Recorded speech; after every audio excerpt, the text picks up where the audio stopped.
Welcome to this explainer. Today, we're tearing into a highly specialized, anonymous expert report that breaks down a recent, absolutely game-changing precedent decision. Now, if you operate in the highly skilled petition space, specifically dealing with EB2 NIW or EB1A applications, listen up. Because this isn't just some minor policy tweak, we're talking about a massive structural shift in how adjudicators permanently record the evidence you submit.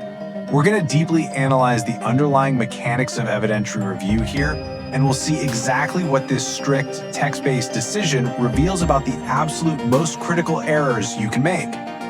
Right off the bat, I want you to think about this high-stakes question. What happens when withdrawing an application no longer erases the mistake? For decades, there was this generally accepted safety valve in the petition process. If things started looking bad or an adjudicator caught a glaring inconsistency, you could essentially pull the ripcord. You just withdraw the petition, stop the scrutiny, and walk away with a clean slate to try again later. Well, as this expert analysis reveals, that era of leniency, it's officially over.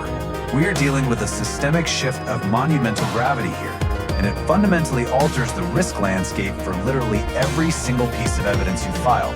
So here's the 5-part framework we're going to use to break this report down. First, the end of the safety net. Second, the anatomy of critical errors. Third, misrepresentation versus fraud. Fourth, the consistency imperative. And finally, AI's new analytical mandate. Let's get right into it. Section 1.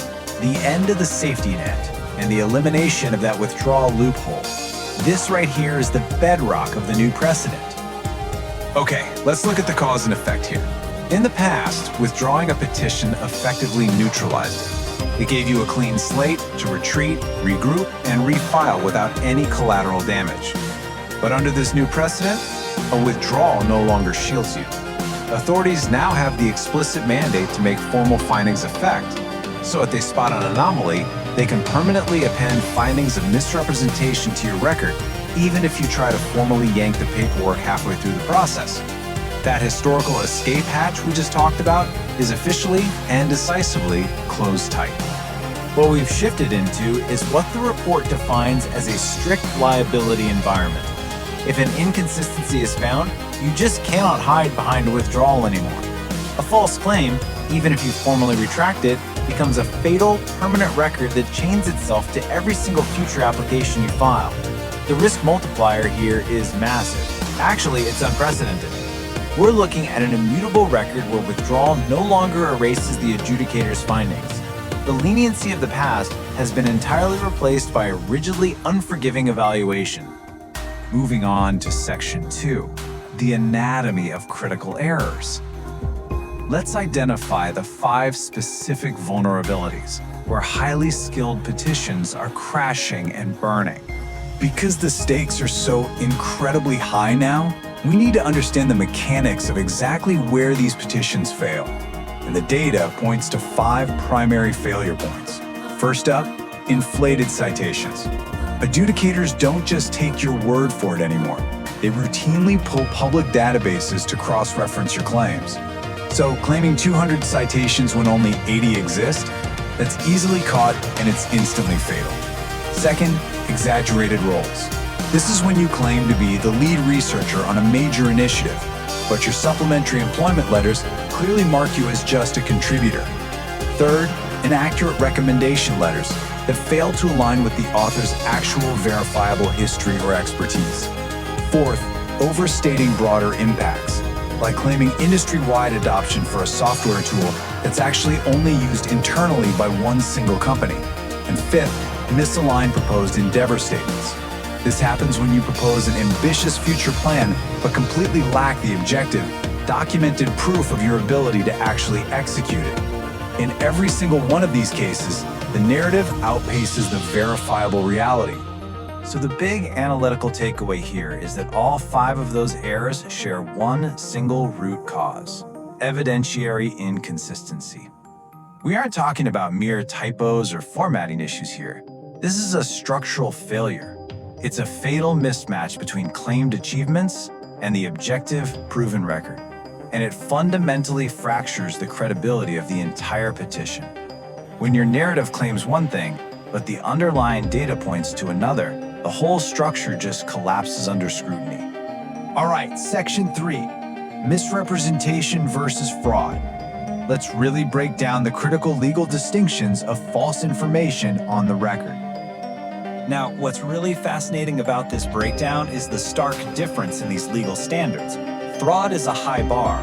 Authorities must prove a specific intent to deceive, and they have to prove that they actually relied on that deceit to make a decision. That requires establishing a really complex mental state. But willful misrepresentation, that carries a dangerously lower evidentiary bar. They simply need to prove that you submitted information with the knowledge that it was false. That's it. No complex grand scheme to deceive is required to permanently flag your file. They don't need to prove you were trying to cheat the system, only that the facts you presented were known to be incorrect. And this is a non-obvious but absolutely crucial detail. Willful misrepresentation alone is sufficient to trigger a permanent bar from entry. You know, a lot of applicants operate under this implicit assumption that if they aren't master fraudsters, they're fundamentally safe. That assumption is profoundly false. Just being careless with the truth, like knowing a statement on your CV doesn't match a reference letter, or allowing an exaggerated draft to be filed without correcting it, that is enough to permanently lock the gate. The system does not care about your intentions. It only cares about the strict, objective accuracy of the text you submit. Let's move to Section 4, the consistency imperative, and exactly how these discrepancies trigger red flags in real time. Consider this scenario, because it perfectly shows how an adjudicator's cross-referencing generates a red flag. In your cover letter, you prominently claim to be the lead researcher on Project X, but the adjudicator immediately cross-references this with your employment verification letter, which formally labels you a minor contributor on Project X. Boom. When the narrative doesn't perfectly match the evidence, you trigger a finding of misrepresentation. You have to realize, the adjudicator's primary role today is cross-referencing. They are hunting for the gaps between what you say and what you can actually prove. As the expert analysis points out, and I love this quote, there is a big difference between presenting work in the best light and making things up. Good petition writing is entirely about framing. It is never about fabricating. In this new strict liability environment, there is literally zero margin for creative exaggeration. Every single claim must rigidly mirror the data. If you try to optimize your narrative beyond what the raw evidence actually supports, you aren't optimizing anymore. You are severely jeopardizing the entire application. Finally, we reach Section 5, AI's new analytical mandate. How does algorithmic review have to evolve to survive this strict liability environment? Look, human review inevitably suffers from cross-referencing fatigue. Across hundreds of pages of highly technical evidence, a human is highly likely to miss that a project date on page 12 contradicts a metric mentioned way back on page 104. And this provides us with a highly actionable insight. AI should not be used merely to generate nice-sounding text or fill out forms faster. Instead, AI must be deployed to ingest baseline data, parse all that external evidence, and relentlessly flag contradictory impact metrics and timeline claims before the petition ever reaches an adjudicator's desk. The sheer volume and complexity of the data absolutely demand an algorithmic approach to verification. Because a single discrepancy can now result in a permanent bar, the true value of artificial intelligence in this space has fundamentally shifted. It's no longer just a writing assistant, it must be a rigid analytical engine. Its sole purpose now is to serve as a tireless cross-referencer, ensuring absolute, bulletproof consistency across your entire evidence area record. It has to catch the misalignments that human fatigue misses, bridging that critical gap between your core claims and the objective, verifiable proof. So I'll leave you with this provocative thought from the report to chew on. Does your evidence hold up to algorithmic scrutiny?